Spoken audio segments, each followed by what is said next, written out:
Hola, muy bienvenidos a Grado Cero, el punto de partida de la información. Se convirtió en un tema ineludible de la discusión pública y, como tantos otros asuntos, entró en la profundidad de la grieta. En la Argentina hay quienes están de un lado o del otro de los planes sociales, y para la dirigencia política es otro motivo de confrontación.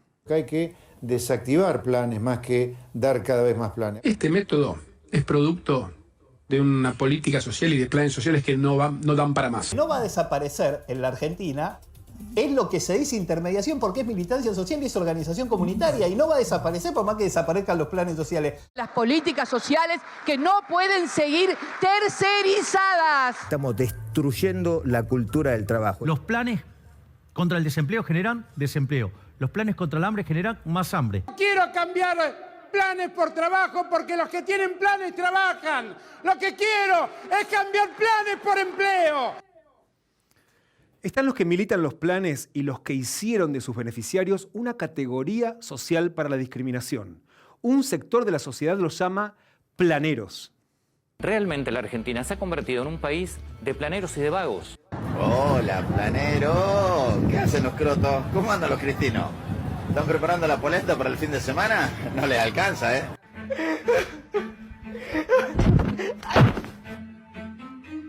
Porque nosotros tenemos que andar así, pucheriándola, todo. Y estos que no laburan, se levantan a la 1 del mediodía, tienen todo servido en bandeja, tienen planes, le dan terreno, casa. A vos que laburás no te dan un sorete. Lo más lógico sería es dividir el país en dos. Los vagos y los garcas y los planeros por un lado y los que trabajan por otro lado. La planera ya no quiere trabajar, solo quiere disfrutar y que la mantengan. Este clip armado con extractos de posteos tomados de los primeros resultados que ofrece TikTok cuando se busca la palabra planeros, hay una definición. Para los detractores, el que recibe un plan social es un vago que no trabaja y que vive del Estado. Vamos a salir de esta pelea para tratar de entender desde cero cómo es el mundo de los planes sociales y cuál podría ser un eje de debate sin grieta, sin discriminación sobre esta política pública. Más allá de los prejuicios de lo que creemos que es, ¿qué se entiende por plan social? Parece una obviedad, pero no lo es. En el presupuesto nacional, donde figuran todos los recursos y gastos del Estado nacional, no aparece la expresión plan social. Comencemos entonces por el grado cero de nuestro tema de hoy.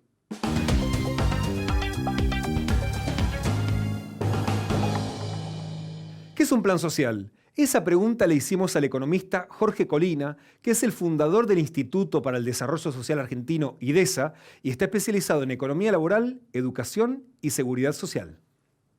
Lo que la gente considera plan social, en realidad es un plan asistencial, porque es un gasto asistencial en el sentido de que tiene por objetivo teórico atender una situación de pobreza en una persona que está en la informalidad o que no contribuyó a la seguridad social. Luego, esto es importante porque plan social, propiamente dicho, puede llegar a ser los beneficios no contributivos, los beneficios de la seguridad social no contributivos, como son, por ejemplo, la asignación universal por hijo. Gasto asistencial para atender una situación de pobreza.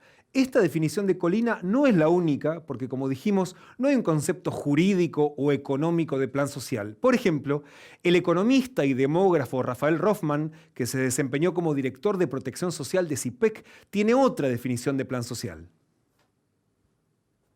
La manera como yo tendería a tratar de definir un plan social es como una política de transferencias de ingreso, pero que tiene una contraprestación en principio de tipo laboral. Es en algún sentido algún mecanismo de empleo por parte del sector público o de una cooperativa o algo por el estilo, de baja intensidad.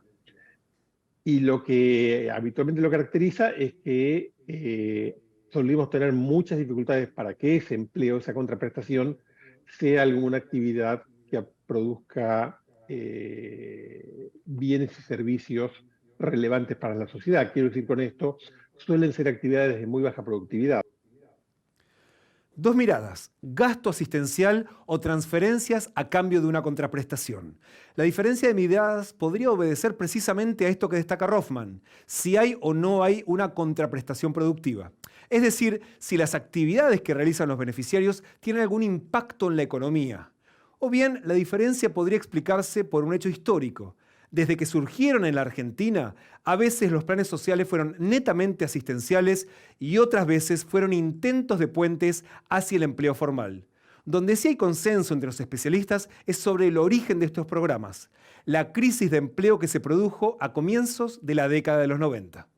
La ley de reforma del Estado, con la privatización de las empresas públicas que promovió el gobierno de Carlos Menem, fue una de las causas que provocó la profunda crisis de empleo de la década de 1990. En pocos años, la tasa de desempleo pasó del 6,5% en 1991 al 18% en 1997. El caso más emblemático de ese proceso fue la privatización de la petrolera YPF, que dejó sin su fuente de empleo a ciudades enteras como Cutralcó y Plaza Huíncul en Neuquén. Las puebladas en reclamo de trabajo derivaron en el lanzamiento de los primeros planes para desocupados. El programa Trabajar 1, que fue pensado para durar entre 3 y 6 meses para atender la emergencia, llegó a tener en 1996 118.000 beneficiarios. La crisis se profundizó y lejos de terminarse, al año siguiente el programa Trabajar 2 alcanzó los 135.000 inscriptos según los datos que figuran en el proyecto de presupuesto del año siguiente, cuando ya regía el Trabajar 3, que reunió a 170.000 personas. El gobierno de la Alianza convirtió esos programas en un plan de desempleo llamado Emergencia Laboral, que llegó a tener 300.000 inscriptos. Tras el estallido social de 2001, llegó el Plan Jefes y Jefas de Hogar, que comenzó con 2 millones de beneficiarios. Durante la presidencia de Néstor Kirchner se implementó primero el Programa de Empleo Comunitario y luego el Plan Familias, que fue el antecedente de la Asignación Universal por Hijo, que se implementó en 2009 durante la primera presidencia de Cristina Fernández. En 2010 hubo otro cambio. El gobierno unificó los programas sociales que apuntaban al empleo en el Argentina Trabaja, al que en 2015 le sumó Ellas Hacen. Esos programas fueron fusionados por el gobierno de Mauricio Macri en Hacemos Futuro, que en 2018 incorporó el Plan de Proyectos Productivos Comunitarios. Esos dos programas fueron unificados por Alberto Fernández en el Potenciar Trabajo, que inició el año 2023 con 1.210.571 beneficiarios, según datos del Ministerio de Desarrollo Social de la Nación. Este programa, el Potenciar Trabajo, es el único que el Gobierno Nacional reconoce como un plan social. Al menos así lo precisó el jefe de gabinete en el único informe que brindó en todo 2022 frente a la Cámara Baja. Ante cada pregunta de los diputados referida a planes sociales, la respuesta siempre apuntó al Potenciar Trabajo, que, como decíamos, tiene más de 1.200.000 beneficiarios, de los que hay 150.000 suspendidos o dados de baja por no validar su identidad ante el Ministerio de Desarrollo Social. Sobre esto vamos a volver en unos minutos. Vamos a quedarnos entonces con el Potenciar Trabajo. ¿Qué condiciones debe reunir un ciudadano para poder acceder a este plan? De acuerdo con la legislación que creó el programa, son las siguientes. Personas que estén en riesgo o estado de vulnerabilidad social o se desempeñen en alguna actividad de la economía popular y tengan entre 18 y 65 años. A cada beneficiario, el Estado le paga por mes el equivalente a la mitad del salario mínimo, vital y móvil. Es decir, poco más de 32.700 pesos en enero de 2023, casi 34.000 pesos en febrero y desde marzo 34.750 pesos según lo estableció el Consejo del Salario. Para cobrar deben realizar una contraprestación. Cada beneficiario debe certificar 4 horas diarias, es decir, 80 horas mensuales de trabajo en una de las unidades de gestión que están inscriptas en el Ministerio de Desarrollo Social. En su mayoría, esas unidades de gestión son cooperativas o agrupaciones que pertenecen a los movimientos sociales. En ellas, los beneficiarios se desarrollan en alguna de las 8 rubros o categorías en las que el Gobierno Nacional clasifica el trabajo de este plan. De acuerdo con los datos del Registro de Trabajadores de la Economía Popular, los recuperadores urbanos y el trabajo de reciclado alcanzan al 7% de los inscriptos, y los vendedores ambulantes y feriantes representan al 11% del total. Las tareas de limpieza, peluquería y también un asador o quienes se desempeñan en una cocina llegan al 16% de los inscriptos, mientras que las actividades de construcción reúnen al 11% de los beneficiarios del Potenciar Trabajo.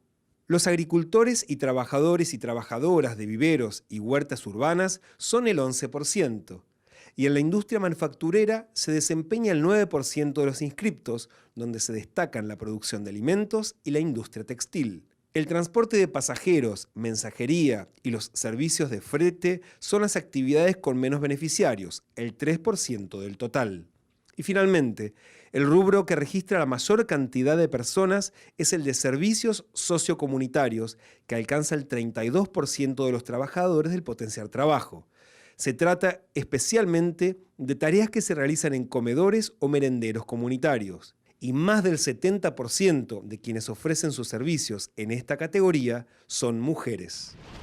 Como decíamos, para que un beneficiario del Potenciar Trabajo pueda mantenerse dentro del programa, debe trabajar en una unidad de gestión que por lo general dependen de los movimientos sociales.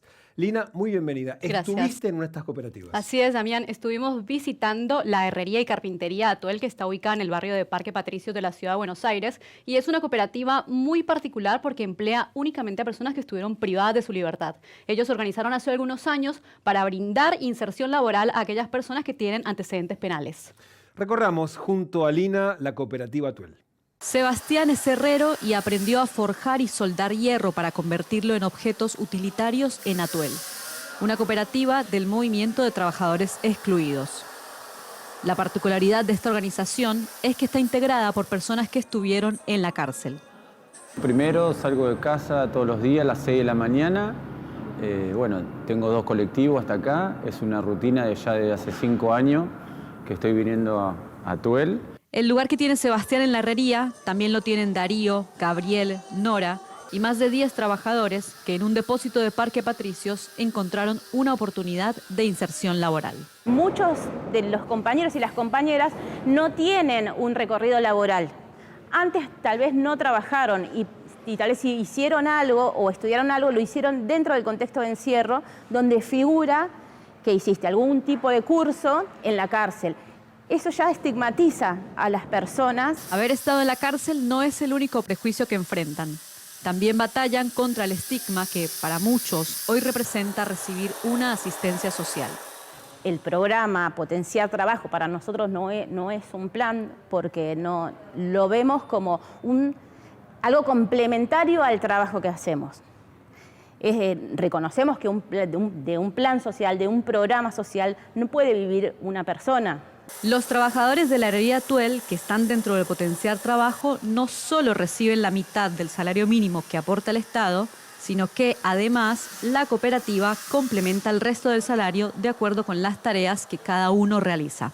No digo que tiro manteca al techo, pero se puede, a los ponchazos, como toda persona, como todo. Pero bien, gracias a Dios, bien. En este lugar, que ya existía como cooperativa antes de inscribirse como unidad de gestión del Potenciar Trabajo, aprendieron un oficio que hoy ejercen en una jornada laboral completa de 8 horas de lunes a viernes.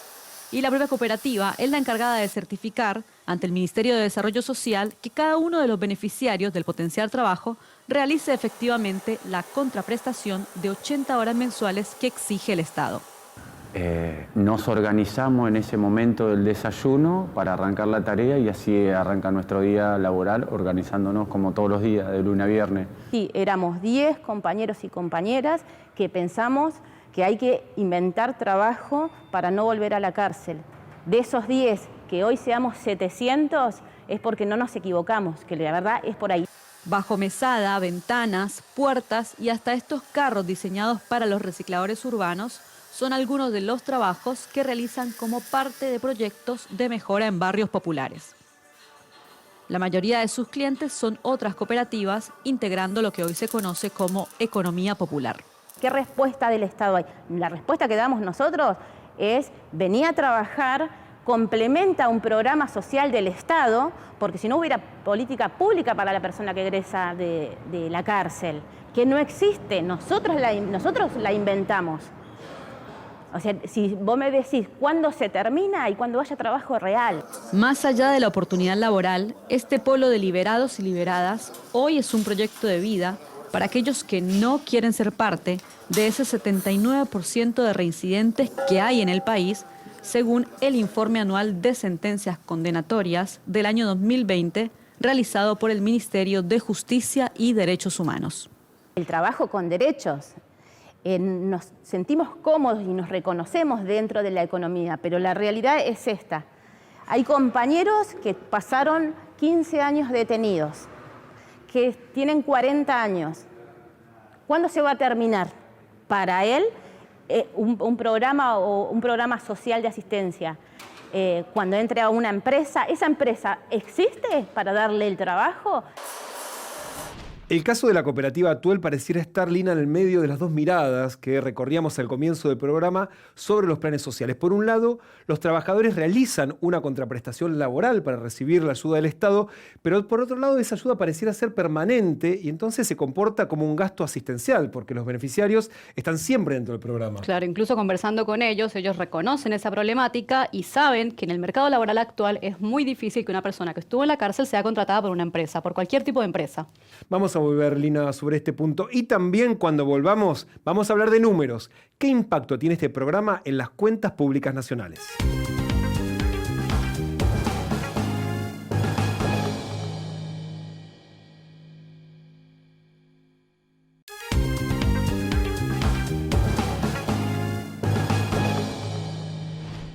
Habíamos dejado planteada una pregunta. ¿Qué impacto tiene el potenciar trabajo en las cuentas públicas nacionales? Según datos de la Oficina Nacional de Presupuesto, en todo 2022 se gastaron unos 490.000 millones de pesos en este plan. Es más del doble de lo que se gastó en 2021 y, de acuerdo con datos de la Oficina de Presupuesto del Congreso, es el triple de lo que se invirtió 5 años antes, en 2017, entre todos los planes que luego se unificaron en el potenciar trabajo. En la ley de presupuesto, el gobierno estimó que este año va a requerir poco más de 590.000 millones. Es apenas un 20% más de lo que se terminó gastando en 2022. Un dato no menor. Con la inflación proyectada de 60%, se tendrían que haber presupuestado casi 200.000 millones de pesos más para poder cubrir el programa. Y si la inflación se mantuviera en torno al 100% anual, debían haber sumado en total casi 400.000 millones de pesos adicionales. ¿Cómo se hará ese ahorro? El gobierno no lo explica porque de hecho mantuvo de un año para el otro el mismo número de beneficiarios que había antes de que se inicie un proceso de depuración del padrón. Vamos a detenernos en eso. Empujado por denuncias públicas y por una investigación penal, el Ministerio de Desarrollo Social dio de baja en primer momento al 0,3% de los beneficiarios del plan y luego suspendió a más del 10% por no haber validado su identidad en un censo que encargó para identificar posibles abusos o irregularidades. 154.441 personas son suspendidas del padrón del potencial trabajo. Hoy sabemos que el 1.210.571 titulares son personas que les corresponde percibir el potencial trabajo, no solamente porque garantizamos la existencia en términos de identidad, sino que sabemos perfectamente su situación patrimonial, de ingresos, de bienes registrables o no en la República Argentina. A comienzos de marzo, la ministra anunció la baja definitiva de 85.000 planes, provocando un ahorro para el Estado. Con ese ahorro, ¿alcanzará el dinero que el gobierno dispuso este año? Analicemos los números. Esta barra representa la proyección de los recursos que el potenciar trabajo requerirá en todo el año con la cantidad de beneficiarios que había en 2022. Pero como ya dijimos, el presupuesto prevé una partida que no llega a cubrir los gastos para ese universo de personas, incluso si la inflación baja hasta el 60% anual, como promete el gobierno. Faltarán más de 190.000 millones de pesos para llegar a fin de año. Equivale a esta porción que vemos en esta barra en color fucsia. Si todos los beneficiarios suspendidos finalmente fueran expulsados del plan, el gobierno podría ahorrar unos 56.000 millones de pesos. Es esta parte verde que vemos acá. Así y todo, faltarán más de 137.000 millones de pesos para que cierren los números. Es importante insistir en este punto. El plan del gobierno para 2023 implica reducir este programa, pero no dice cómo. No dice si pretende seguir echando a beneficiarios o si lo hará cumpliendo con la promesa de convertir los planes en empleo formal. Ya vamos a profundizar en eso. Volvamos por un instante al presupuesto. ¿El monto de recursos destinado para este plan es poco? ¿Es mucho? Depende con qué se lo compare. El gasto del potenciar trabajo en 2022 fue casi el triple de lo que se invirtió en los subsidios al transporte de micros urbanos e interurbanos de todo el año en todas las provincias. Pero es menos de la mitad del dinero que se destinó a los subsidios a la energía eléctrica en todo el país, incluso aplicando el ahorro que supuso la segmentación tarifaria. Lo anticipamos hace un instante. El potenciar trabajo está en medio del debate por el recorte del déficit fiscal que el gobierno acordó con el Fondo Monetario Internacional. Este plan social representó el 0,6% del PBI frente al déficit acordado con el fondo que no podía superar en el 2022 el 2,5% del PBI. El ministro Sergio Massa venía prometiendo que una porción del recorte del déficit provendría de este plan social.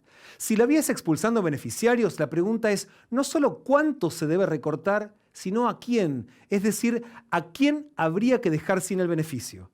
Es el momento de preguntarnos cómo se compone la población del potenciar trabajo. Según datos recogidos por el gobierno durante el plan de validación de beneficiarios que realizó a fines de 2022, de cada 3 inscriptos en el plan, 2 son mujeres. El potenciar trabajo es mayoritariamente un plan destinado a mujeres expulsadas del mercado laboral. Del total de los inscriptos, el 70% tiene menos de 40 años. Es decir, que este plan está destinado a mujeres jóvenes que no consiguen un empleo. La encuesta que realiza el Ministerio de Desarrollo Social también registra el nivel de estudios alcanzado por este universo de personas. Casi el 10% no alcanzó a terminar la primaria y en el otro extremo hay un 1,5% que tiene título universitario e incluso un posgrado. Pero el dato saliente es que el 61% no terminó el secundario. Se sabe, el secundario completo es un requisito mínimo que exige la mayoría de las empresas para tomar a un trabajador en un empleo formal, sin importar el tipo de tarea que vaya a realizar. Un ejemplo, este es el primer resultado que ofrece la herramienta de búsqueda de empleo de Google para un puesto que no requiere ningún conocimiento técnico ni profesional en el área metropolitana. Una empresa de Parque Patricios busca postulantes a operarios de depósito para carga y descarga. Requisitos: experiencia, no excluyente. Secundario completo, excluyente.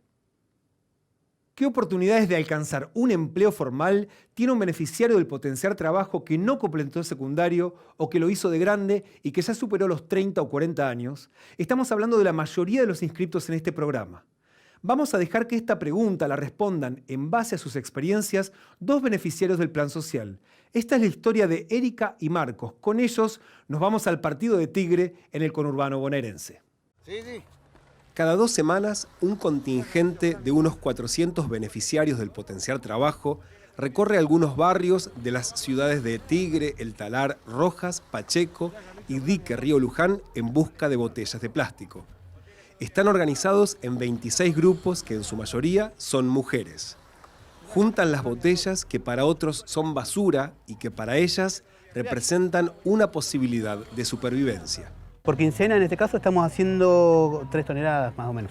3 toneladas de botellas que o estaban en el río o en una zanja, que eran sí basura. Por ahora es basura, pero Marcos Páez y sus compañeros de la organización tienen en mente producir insumos para la construcción a partir del plástico, como ladrillos, chapas o tejas. Pero para eso necesitan maquinaria, lo que les ofrecerá la posibilidad de sumar mayores ingresos y la chance de generar empleos de mejor calidad. Ya no serían solo grupos de recolectores, sino unidades productivas. Que el compañero tenga su obra social, tenga su recibo de sueldo, que sea como tiene que ser, digamos, como lo hacen la mayoría de las empresas. Este bolsón está repleto de unas 1000 botellas compactadas que en unos días se convertirá en unos 1000 pesos. Marcos se ocupa de llevarlas hasta el depósito de una empresa que también es la sede de la ONG Proyectar.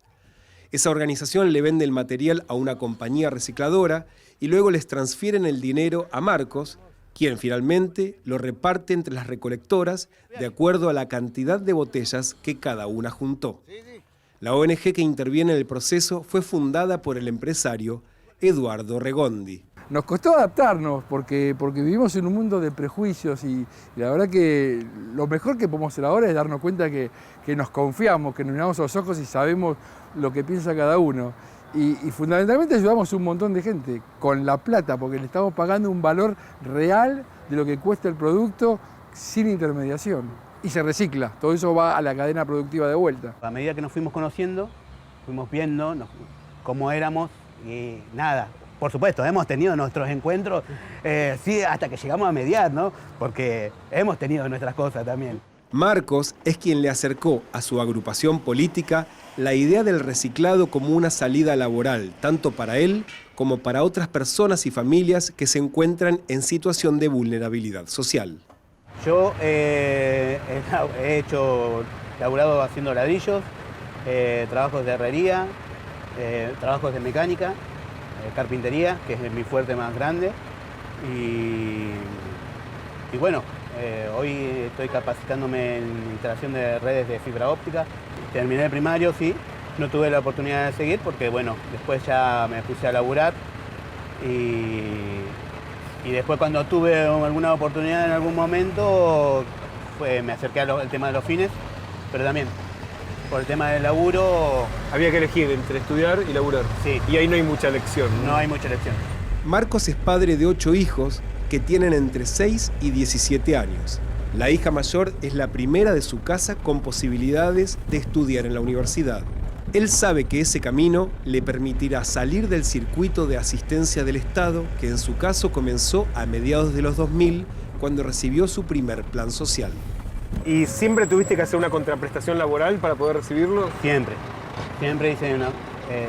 es más, en muchas oportunidades he pasado por algún movimiento social, que no es en el caso de este, donde nos han pedido que por ahí no hagamos nada y donde igual siempre hemos estado laburando.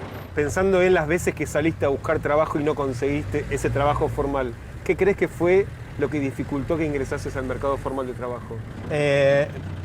Lo principal es el tema de los estudios y por supuesto, ¿no?, que después ya el tema de la edad.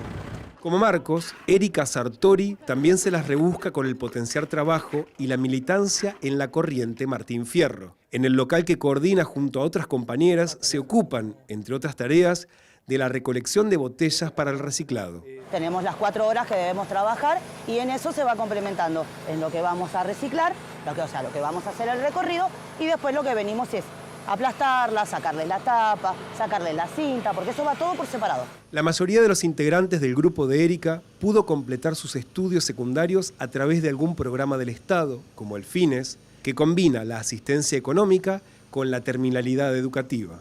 Igualmente nosotros con secundario terminado y todo tampoco se consigue y lo mucho que podemos llegar a conseguir es trabajo de limpieza, pero más de eso sería imposible. Además del reciclado y de gestionar una feria de ropa para atender a las necesidades de los vecinos de este barrio, el Almirante Brown de Tigre, Erika y sus compañeras tienen un comedor comunitario donde unas 25 familias asisten a buscar viandas para la cena.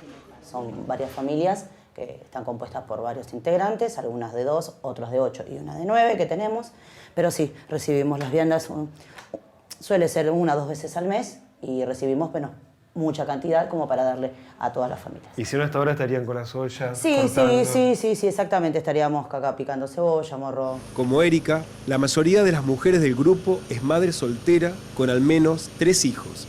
Son muy pocas las que cuentan en su hogar con otro ingreso y el plan social ocupa un lugar central, tanto para su economía familiar como para la subsistencia de los vecinos del barrio. Erika, ¿te criaste en este barrio? Sí. ¿Cuántos hermanos son? 5. 5. Sí, 5. ¿En tu casa cuántos pudieron estudiar? Y no, solo la única. ¿Sos la única? Soy la única. ¿Y vos tenés 5 hijos? 5 hijos tengo. ¿Y Me imagino que vos estás haciendo lo imposible para que a ellos les toque una cosa diferente. Quiero una cosa diferente, quiero una cosa distinta para ellos. Quiero un futuro distinto para ellos. Por eso es todo el tiempo inculcarles, estudiar, ser alguien, seguir, no terminar un secundario y quedarse. Seguir la universidad, la facultad. Se puede. Terminé el secundario a los 31 años. O sea, todo se puede. Con lucha, con esfuerzo se puede. Ahora, igual vos me dijiste que a pesar de tener el título secundario, eso nunca te permitió demasiado. No, nunca me permitió demasiado. Nunca fue suficiente como para poder conseguir un trabajo. Erika y Marcos lo saben. Estudiar ofrece oportunidades. Por su propia experiencia, ella también comprendió que estudiar a tiempo es distinto que terminar el colegio. Porque cuando pasan los años, ni la educación, ni el mercado, ni tampoco el Estado garantizan oportunidades laborales. Ellos confían, en cambio, en la organización comunitaria y en la red de contención que ofrece la economía solidaria que ellos mismos generan. Este podría ser el nudo de la discusión sobre los planes sociales, que siempre se empantana en el tironeo por el manejo de los fondos por parte de las organizaciones sociales. Por fuera de esas estructuras políticas, hoy parece muy difícil que esos trabajadores puedan incorporarse masivamente al empleo formal privado. El Estado ya tiene un programa pensado para ese fin, el Programa de Inserción Laboral. Esta es la herramienta que se utiliza para ofrecer estímulos a las empresas que emplean a beneficiarios de planes sociales. ¿Cuánto gasta el gobierno para ese plan? Durante 2022 se utilizaron unos 8.000 millones de pesos que los representamos con esta bolita de vidrio. Y como dijimos, en el mismo periodo se destinaron al potenciar trabajo 490.000 millones de pesos. Si los comparamos con la bolita, el monto tiene el tamaño de una pelota para hacer gimnasia como esta, que tiene más de medio metro de diámetro. ¿Dónde se ubica el origen de esta desproporción? ¿Es un problema de gestión? ¿Son los empresarios los que no quieren incorporar a trabajadores de los planes? Si quisieran, ¿acaso hay puestos suficientes en las empresas para absorber a más de 1 millón de trabajadores? ¿O el problema está en la oferta de mano de obra? De eso también hablamos con Jorge Colina. Los planes del Ministerio de Trabajo se diferencian de los planes asistenciales en que son planes de empleo, es decir, subsidios al empleo. En cambio, el plan asistencial es subsidio a la persona en estado de vulnerabilidad. La diferencia es sustantiva, porque en el caso del PIL, del Ministerio de Trabajo, se subsidia a una empresa que contrata a un trabajador. En cambio, el Ministerio de Desarrollo Social le da el subsidio a la persona. Cuando se dice, deberíamos cambiar los programas del Ministerio de Desarrollo Social en trabajo, es como decir, bueno, tenés que cambiarlo a un PIL. El punto del PIL es muy chico. ¿Por qué es muy chico? Bueno, porque no hay tantas empresas que estén dispuestas a tomar tantísima cantidad de gente que viene de los planes asistenciales. Y además, los requerimientos que las empresas le exigen a los trabajadores superan muchas veces las capacidades de la gente que recibe un plan asistencial. ¿Qué pasaría si a esos beneficiarios del potenciar trabajo se los capacita? De hecho, el Ministerio de Trabajo también tiene planes para eso. Este es análisis del especialista Rafael Rothman. Estado argentino, le digo a la gente que tiene problemas de inserción laboral, que son muchos millones, no son los que tienen hoy el Progresar Trabajo o Potenciar Trabajo o en su momento otros programas, son muchos más. Yo les puedo decir, no, ustedes tienen que capacitarse. Y me miran y me dicen, ¿y a dónde? ¿Y cómo? Y no tengo muchas respuestas. ¿Y para qué? Y tampoco tengo muchas respuestas. Entonces, la responsabilidad de la política pública yo creo que tiene que estar mucho más en encontrar esas respuestas y en ofrecer capacitaciones de calidad y relevantes al mercado de trabajo para que entonces esta gente consiga empleo, que en encontrar actividades que hagan para hacer como que trabajan y así estamos todos más contentos, pero en la realidad no estamos ganando demasiado ninguno de los actores. En agosto de 2022, el ministro Sergio Massa anunció un programa llamado Puente al Empleo, cuyo objetivo es formalizar por año unos 200.000 empleos entre los beneficiarios de los planes sociales. Trabajo. Ese trabajo que en muchos rincones de la Argentina nos falta. Que en algunos lugares el Estado, con programas sociales, con planes, está cubriendo en la emergencia. Pero no tenemos ni miedo ni vergüenza en decir que somos el gobierno que quiere y va a transformar los planes sociales en trabajo genuino para los argentinos. La medida tiene un antecedente reciente. En septiembre de 2021, el presidente Alberto Fernández prometió convertir los planes sociales en empleo genuino en el sector privado. El programa fue creado por decreto un mes después, luego de la presentación del presidente en el coloquio de IDEA.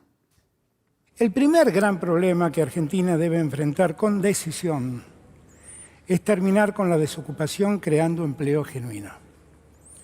Debemos trabajar con toda firmeza para que cada argentino y cada argentina encuentre en el siglo XXI un lugar donde trabajar y ganar dignamente el sustento diario para su familia. La asistencia del Estado no puede ser el remedio para la falta de empleo. La asistencia del Estado a los sectores más postergados es solo un paliativo para sobrellevar la pobreza. No es posible perpetuar esta realidad que definitivamente debe avergonzarnos. No existe otro remedio que la inversión privada que asocia al capital y al trabajo para lograr un desarrollo sostenible en nuestra sociedad. Esa ha sido nuestra convicción desde siempre.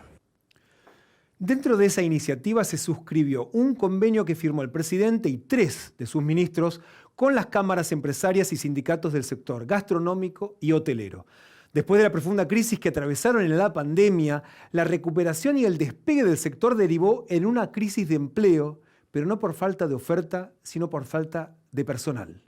El acuerdo apuntó a capacitar a titulares del plan Potenciar Trabajo con el objetivo de que ingresen al mercado formal de trabajo. Sobre este programa dialogamos con Roberto Amengual, el presidente de la Asociación de Hoteles de Turismo de la República Argentina, la entidad que agrupa a las propiedades de 4 y 5 estrellas del país. Primero, contame cómo es el escenario que quedó en el mundo hotelero post-pandemia y cuál fue la respuesta que desde la asociación implementaron para tratar de reconstruir la planta de empleados. Una de las acciones que empezamos a hablar ya el año pasado con el Ministerio de Turismo y luego se sumó el Ministerio de Trabajo es el acompañar el plan Potenciar Trabajo, en el cual básicamente lo que hacemos es organizamos desde el HT con la gente que nosotros, bueno, lo consensuamos por supuesto con el Ministerio de Turismo y el Ministerio de Trabajo, pero propusimos una serie de capacitaciones. Empezamos con la de housekeeping, que es uno de los puestos más demandados y de más rápida inserción. La lavandería requiere un poco más, pero ya teniendo los conceptos básicos de mucamas ya es más fácil. Se convocaba a través de uno de los medios, obviamente el Potenciar Trabajo, más de 700 personas que se sumaron a las capacitaciones, a donde también los establecimientos hoteleros prestaban sus instalaciones para la parte práctica, que también era teórico-práctico, y de donde también después todos los establecimientos hoteleros de la zona tenían la posibilidad de conocer a las personas que hubiesen hecho la capacitación, entrar en contacto y potencialmente contratarlos. Y de estos 700 beneficiarios del Potenciar Trabajo u otros que se hayan inscrito, ¿cuántos finalmente fueron incorporados a las plantas de personal de los hoteles? Cercano al 20%, en algunas plazas supera el 20%, en otras es un poco más bajo. Depende sobre todo del tiempo que haya hecho desde que se hizo la capacitación. Donde más tiempo hace más tiempo se hizo la capacitación, hay más ratios de incorporación. Cuando el presidente lanzó el plan para convertir planes sociales en empleo genuino, el Potenciar Trabajo tenía poco más de 1.100.000 beneficiarios. Un año después, en lugar de reducirse, el número de inscriptos creció un 16,3%. Y este crecimiento se dio a pesar de las bajas que tuvo el sistema. Aquellos que egresaron, ese es el nombre técnico, porque estuvieron 12 meses en un empleo formal. Según datos oficiales aportados por la Jefatura de Gabinete, incluyendo a los trabajadores del sector hotelero, en un año egresaron del Potenciar Trabajo 9.707 personas. Es decir, que en ese año, por cada 20 personas que ingresaron al plan, solo un beneficiario consiguió empleo formal. ¿Dónde está la falla? ¿En el diagnóstico? ¿El problema pasa por los funcionarios y dirigentes que prometen lo imposible? El programa tiene un beneficiario prototípico. Una mujer de entre 18 y 40 años que no terminó la secundaria o la primaria y que se desempeña en un comedor comunitario de una organización social. ¿Qué chances tiene esa mujer de egresar del programa porque consiguió un empleo? ¿Qué posibilidades tienen las personas más vulnerables del programa Potenciar Trabajo de incorporarse al mercado de trabajo formal? Esa es nuestra pregunta grado cero de hoy, el punto de partida para la entrevista que haremos en minutos con nuestro invitado.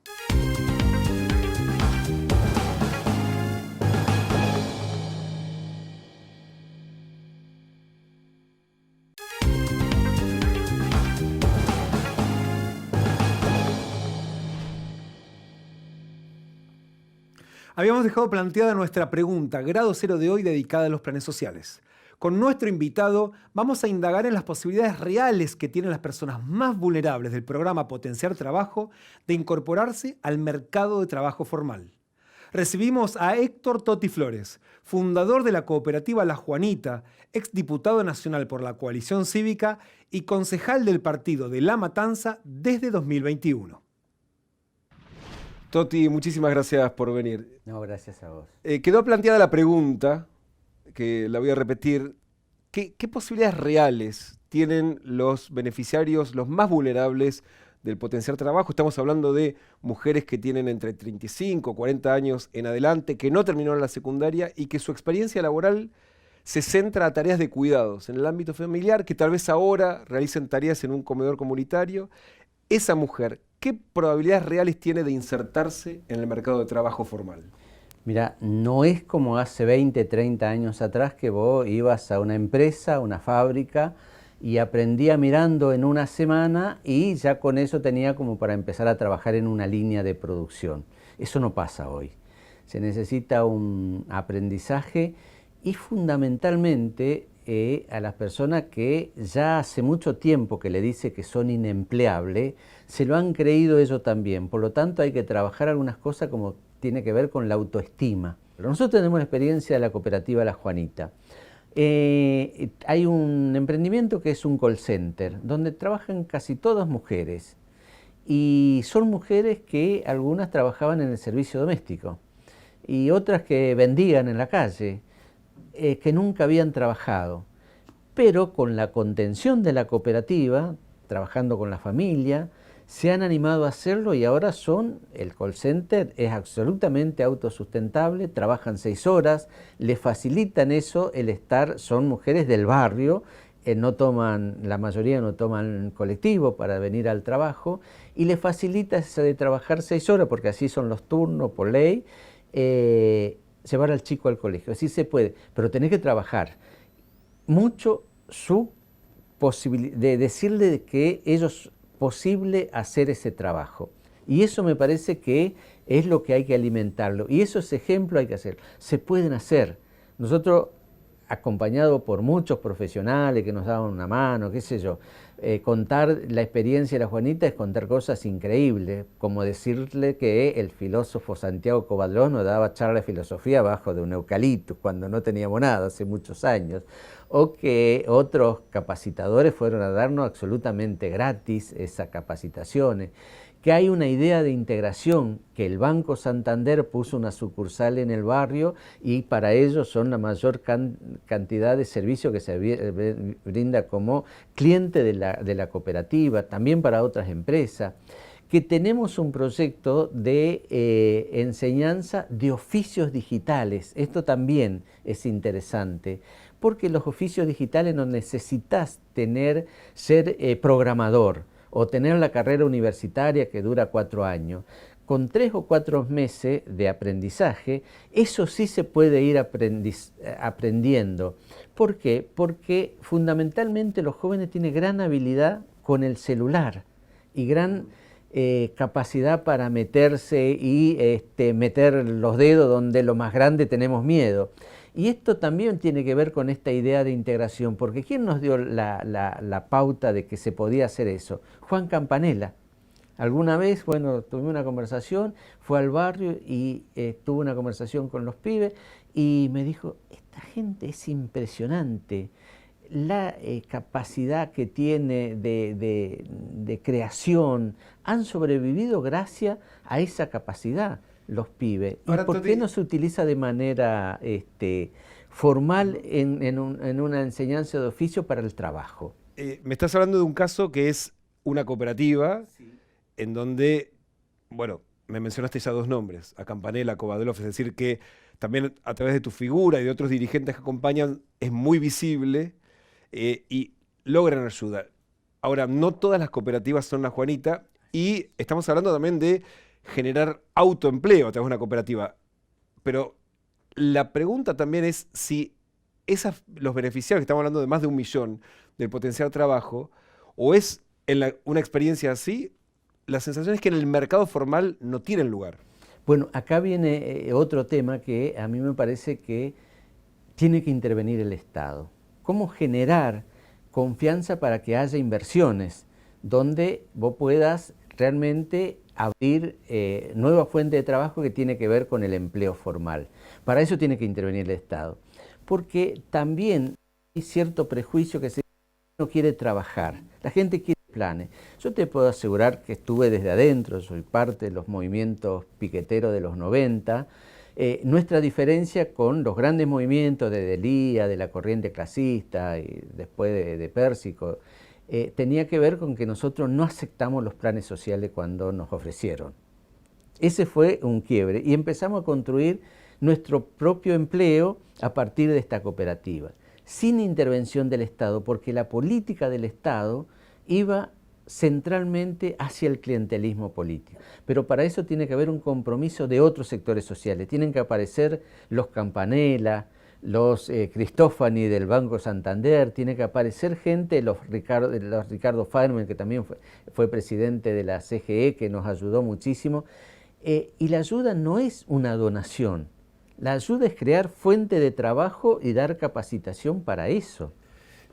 Estamos hablando de más de 1 millón de personas. Sí, sí. No es fácil. Bueno, pues yo estoy hablando de cosas puntuales, de una experiencia, como para darle, ¿cómo le das escala? Con políticas de Estado. Y ahí viene una serie de cuestiones, qué sé yo. La cuestión del empleo cambió. Hoy en el mundo ya no es como hace 40 años. Cambió, muchas cosas cambiaron. Entonces, ¿cómo hacemos para que realmente haya un empleo que no necesite tener el cobijo del techo de la fábrica o de la empresa y vos puedas trabajar en tu casa y ser tan ordenado como cuando estás en la empresa? Toti, quiero que veas un tape tuyo, es un spot de campaña que utilizaste en el año 2021, donde hiciste algo que prometen muchos, que es convertir planes sociales en empleo. Quiero que lo veamos para ver efectivamente qué impacto tuvo en lo que estás prometiendo ahí. ¿Te parece? Me parece bien. La cuestión de los planes es complicado porque la gente tiene miedo de decir todo lo que siente, pero es muy importante que ahora se están dando cuenta. Voy a hacer el puente para que aquellos que necesitan trabajo lo puedan lograr con capacitación y aquellos que necesitan gente para emplear puedan tener a su disposición una cantidad importante de personas que quieran trabajar. Esto va a cambiar la Argentina. Prometías, Toti, ser un puente para aquellos que buscan empleo, ayudarlos a capacitar para que consigan ese empleo. ¿Cómo te fue? Nosotros probamos en pequeña cantidad, hoy en la cooperativa trabajan 200, en distintos emprendimientos, probamos que se puede vivir sin planes sociales. Lo que no se puede decir es que sea fácil. No tener una política facilista que decir mañana termino con todo y todo el mundo empieza a trabajar. Primero porque no es verdad, porque no hay fuentes de trabajo para todo. Y segundo, porque también la decadencia del país, las cosas que nos pasaron como sociedad, ha hecho también que de esa Argentina de educación de excelencia, hoy ya muchos de los pibes que están en el secundario no saben interpretar textos. Y precisamente, ¿y cómo hacías vos? Porque lo que decías es, bueno, con capacitación. ¿Quién capacita? ¿Para hacer qué tareas? Y después, una vez que está capacitado, ¿a dónde va a ir a hacer su trabajo? Bien. Hay que ver qué nichos hay para hacer tal cosa. Nosotros este año estuvimos capacitando alrededor de 120 personas que trabajan en costura. Son costureras, que tenían una máquina, qué sé yo, ahí no hay que enseñarle mucho el oficio, aunque sí enseñarle a la producción en serie para que le dé rentabilidad al trabajo. Eso hay que enseñarle, porque la señora que tiene 2 maquinitas en la casa, bueno, cuando puede va, llora el niño, deja, qué sé yo. Empezar a trabajar en escala capaz de darle sustentabilidad a un emprendimiento es difícil. Bueno, hay que enseñarle cómo conseguir capital, también, que tiene que ver con la confianza y tiene que ver también con lo que vos sos capaz de producir y con la forma de relacionarte con un empresario, que es una persona igual que vos, pero que tiene cosas distintas, digamos, ¿no? Sí, por lo menos tiene la plata tiene la plata el que otro, vos no claro. tenés. Bueno, y acá viene un tema que a mí me parece que tiene mucho que ver, que es lo que a nosotros nos sustentó. ¿De dónde saco el capital?, te dicen, ¿no? Y nosotros estábamos convencidos, el grupo pequeño que construimos la cooperativa, porque veníamos de la fábrica, qué sé yo, y sabíamos que el capital es trabajo acumulado. Y ese concepto lo tenemos, entonces hay que trabajar mucho para lograr capital. Y después aprendimos también que si el proyecto es sustentable, el inversor invierte, porque yo creo en una economía social, pero que no sea de pobre para pobre, porque si no entonces, porque el mercado no es uno solo, claro. Hay muchos mercados, nosotros aprendimos eso también. Toti, en el spot de campaña aparecían al comienzo un grupo de personas de espaldas diciendo tenemos miedo de hablar, pero no queremos perder el plan social. Y evidentemente tiene que ver con una denuncia que habitualmente haces sobre el rol de la intermediación de las organizaciones sociales. ¿Qué lugar crees que deberían ocupar las organizaciones sociales en ese esquema que vos te estás imaginando del futuro de los planes sociales? Bueno, a mí me parece que las organizaciones sociales cumplen un rol muy importante en temas que el Estado no llega a los lugares más vulnerables, y que cumplen un rol en todo lo que tiene que ver con la asistencia social, el tema de la lucha contra la droga y toda esa historia, donde no llega el tema de la salud, ahí están resolviendo problemas que el Estado no resuelve. Pero en el tema del trabajo, a mí me parece que ahí no tienen capacidad para hacerlo, porque la tentación a las prácticas del clientelismo son enormes. Se dice, y los dirigentes lo creen, que si vos tenés 5.000 planes sociales, manejás, y ese término se usa, a 5.000 personas. Ahora, para manejar 5.000 personas, tenés que tener la capacidad de obtener del Estado esos 5.000 planes y ser capaces de que los 5.000 te tengan miedo. ¿Miedo a qué? Personalmente no, miedo a perder lo que tenés, porque para esa gente, que parece poco, o si no puede ser, es lo único que tiene. La última pregunta, hoy las organizaciones sociales también garantizan precisamente la organización, la cooperativa, es decir, también la posibilidad del autoempleo, es decir, Juanitas, pero que están en el contexto de organizaciones sociales, de estructuras políticas. Si tienen que desaparecer, mientras tanto, ¿qué? O sea, ¿qué pasa con esos y cómo, digamos, cuál sería la herramienta para lograr una organización alternativa? Mira, yo si estuviera hoy en campaña política te diría, ahí tienen que desaparecer todo y quedó bien con los sectores medios que tienen mucha bronca y que generan esa posibilidad. Pero esa no es la solución, ese es el discurso fácil. A mí me parece que es muy importante el rol del Estado teniendo un proyecto de estabilidad macroeconómica para empezar, porque uno de los problemas más serios que se tiene abajo hoy es la inflación, por ejemplo, que no tiene que ver si es la organización cobra 15 pesos o no cobra. Entonces, tener ese proyecto macroeconómico ordenado me parece que se puede generar política e ir haciéndolo progresivamente y fundamentalmente trabajando con los jóvenes, que son los que más interés tienen en poder plantearle la necesidad de los nuevos trabajos.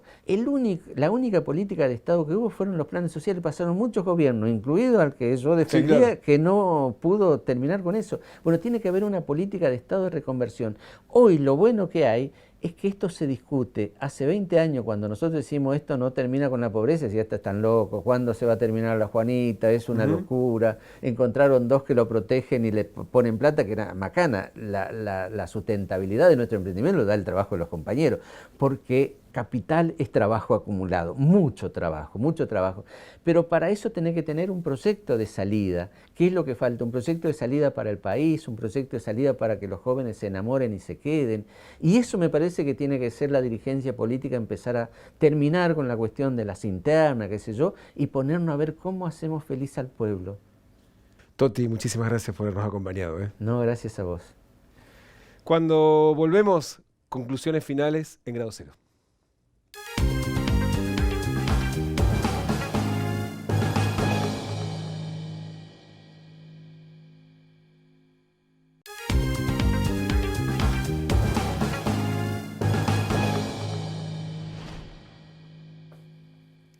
Como hemos visto a lo largo de todo el programa, transformar los planes sociales en empleo formal es un proceso complejo que convierte a las promesas de los políticos en meros actos de marketing electoral. Habíamos planteado que parecía muy difícil que los beneficiarios más vulnerables del potenciar trabajo pudieran acceder a un puesto en el mercado formal de trabajo, y que completar los estudios secundarios no cambia significativamente las chances que tienen de ser empleados en una empresa. Probablemente haya que repensar la idea de empleo formal, dejar de lado como objetivo a las empresas tradicionales y enfocarse en la autogestión cooperativa, por dentro o por fuera de las organizaciones sociales. El Estado puede tener un rol central en el asesoramiento para la creación y sostenimiento de organizaciones que nucleen a esos trabajadores. Otra posibilidad podría ser, como planteó Toti Flores, redefinir el rol de los empresarios, sumarlos por un lado al proceso de capacitación y comprometerlos, por otro, con la adquisición de bienes y servicios que produzcan las cooperativas.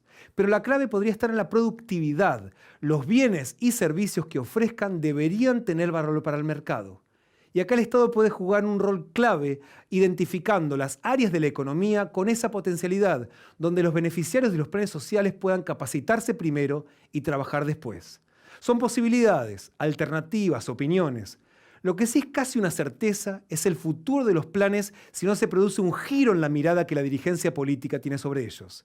Sin ese cambio, los programas como el Potencial Trabajo no llegarán a ser planes de empleo y quedarán reducidos al asistencialismo y al pago de salarios que están por debajo del nivel de la pobreza.